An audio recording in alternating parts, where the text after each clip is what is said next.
It's always going to change. We'll never stand still as a company or as an industry. I'm pretty sure on that one.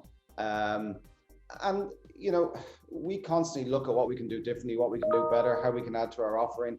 And that by itself is going to drive us forward. You've met Nigel, okay? He's the most energetic man in the room, but he's also incredibly visionary. So we're constantly looking at different things we can do that's going to drive change. We're not the kind of company that settles for how we are. We're the kind of company that's always looking forward to see how we can improve and whatever that looks like. So things will definitely change. In terms of what that looks like, I think you mentioned, hubs, COVID we've learned a lot from COVID. I mean, we went into COVID saying to ourselves, we're going to have a positive mindset about this in terms of the impact on our business and how we can adapt. And we're going to come out of it fitter, stronger, leaner than we've gone into it. And we've thankfully achieved that. So we've implemented processes and practices that we've learned throughout this that will stay with us forever. I think I was reading recently, Goldman Sachs did a report that said we've achieved, I think, 2 years of digitization in 2 months. And that old phrase, necessity is the mother of invention, comes to mind when the pressure's on. You see what people can achieve, and I think we've achieved a lot. So we're definitely going to see a shift in terms of how we engage with our client base. Before COVID, I don't think anyone could spell Zoom, and now it's their best friend. And from a client perspective, the clients have really embraced being engaged with in that manner. That's absolutely acceptable now and expected now. From an advisor perspective, it's really interesting. We had to adapt very quickly, but the guys really, they just love it. It makes them more efficient, more effective, less travel time, obviously. I think the days of traveling distances to meetings are definitely, I don't think they're coming back. One of my most senior guys just said to me last week that he had his first face-to-face client meeting last week since lockdown. So that's 7 months. So it's now the exception rather than the rule. So that's definitely here to stay, and understandably so.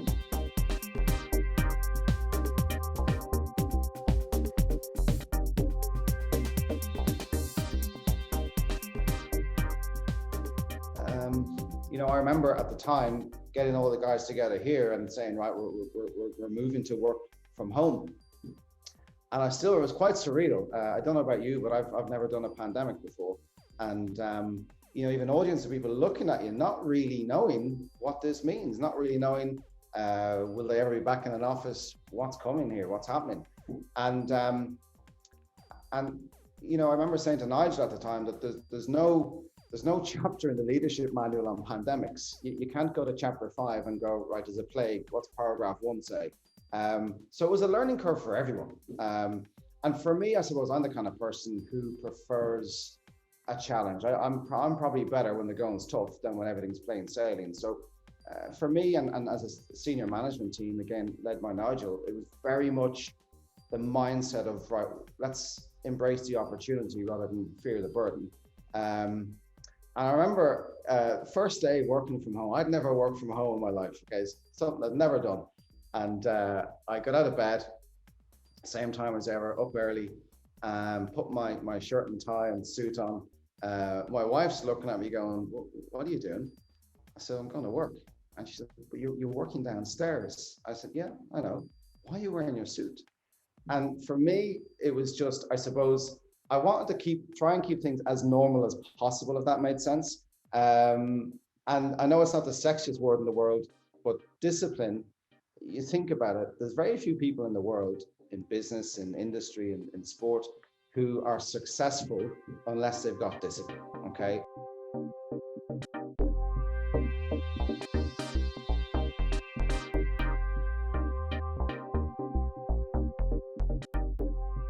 And for me, one of the first things I wanted to do was make sure myself and all the guys working with me would stay focused, stay disciplined, have a continuity of purpose. And so I remember that first morning, I got up, did a Zoom meeting with the management team. A few guys might have turned up in flip-flops and t-shirts, but the next day they didn't. And again, that was me trying to do the right thing. I'm not saying everyone's going to agree with it, but to make sure that we had some kind of purpose to get us up and going every day and be in work mode when you needed to be. And then what we did every day, we started a day with a training session. And that was really, really important because it galvanized everyone. Like I said, some people couldn't spell Zoom, so we did a lot of technical training in terms of how to best utilize the communications available to us. That was a massive thing. Our technical teams really kicked in terms of the training. And of course, Zoom allowed us to train globally.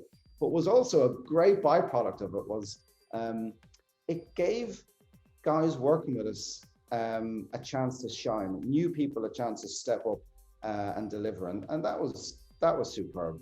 And for me, I guess, you know, it's only in times of extreme you really see people's true character.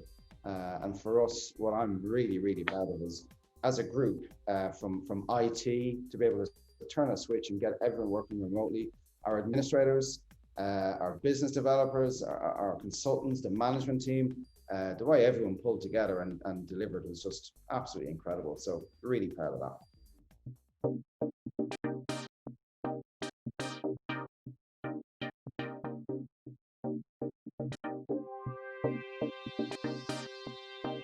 I think firstly, all the guys on the panel, look, they're all people I respect. They're all really experienced industry people, and everyone has everyone's entitled to their opinion. That's what makes a panel fun.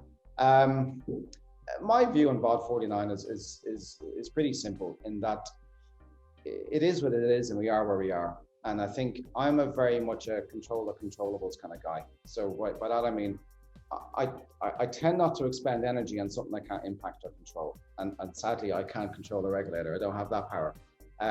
So for me, I just take a slightly different view, which is I'll control and impact what I can have an impact on, rather than waste energy on something I can't. I really don't believe the regulator has shown any sign of going backwards from what they've decided to do. There are certainly parts of the new regulations that I think are superb.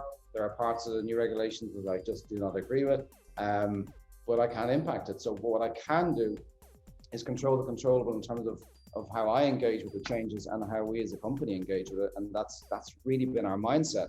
It's to try and be positive about it and see what we can do that's within our capability rather than worry about what we can't do. In terms of, you know, what's the the outcome going to be? I think you're going to see probably consolidation. I think you're going to have probably less advisors in the marketplace here.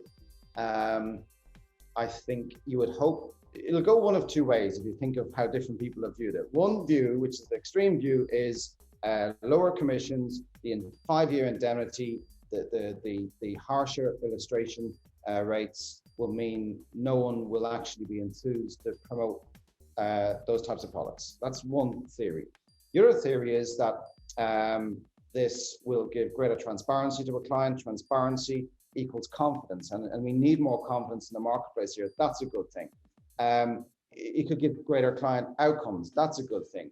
If you look at the impact on protection and critical illness policies, they are proportionately, they should cost less than they did before for the consumer to buy. You look across the UAE, penetration rates of protection policies and life and critical illness policies are about 30% of the global average. So you think about it from that perspective, it's actually a big opportunity if someone wants to get after it. I personally think you may have to, have a bigger client base, grow a bigger client base. You might need to manage more clients to have the same level of income, but the clients are out there. So it's like anything. It's that phrase in life. Life is 10% what happens, but 90% how you engage with it. And I think this is going to be one of those situations.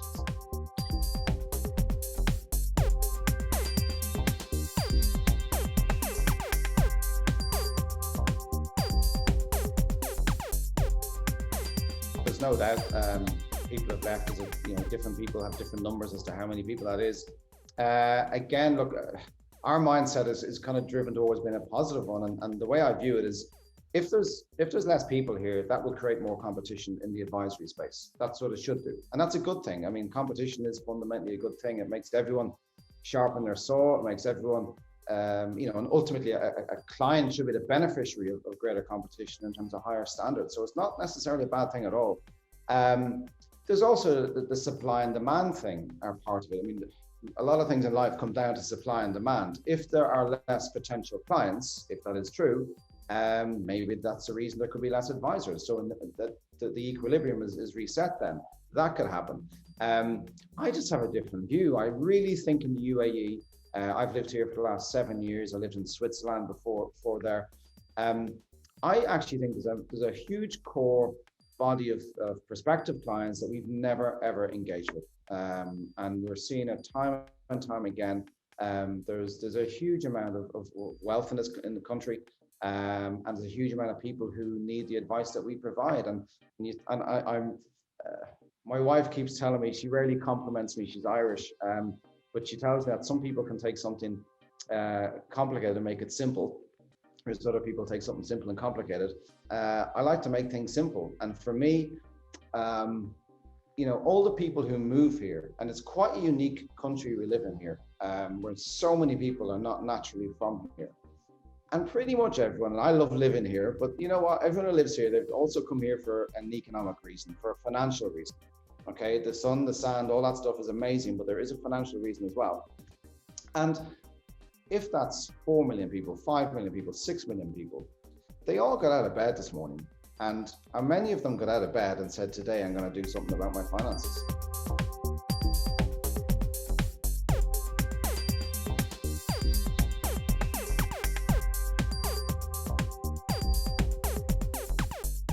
Good. I mean, like I said, I think honestly, during all of this, myself and my family have been grateful that we're here. There's no doubt about that. I mean, there's a lot of people across the world who've really struggled during this, and right now the sun is shining and the birds are singing, and it's November in Dubai, and it's probably my favorite time of year. So from that perspective, we're really, really, really blessed. I think obviously during times like this, my main thought has always been close to people's health and safety. So, my family, my friends around the world, obviously my colleagues, and, that's never far from your thought process during all of this. But in amongst all of what's been going on, we've, like I said earlier, myself, my daughter, my wife were in lockdown for quite a while, and we made the best of it. We actually had great fun, and that was nice. And I think a lot of, there's so many great stories come out of lockdowns, and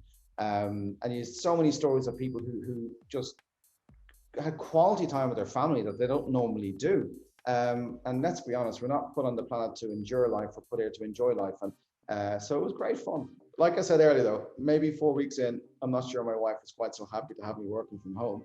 But up to that point, it was pretty good. But life is good, and life is what you make of it. So I'm enjoying it. Let's see what next year brings.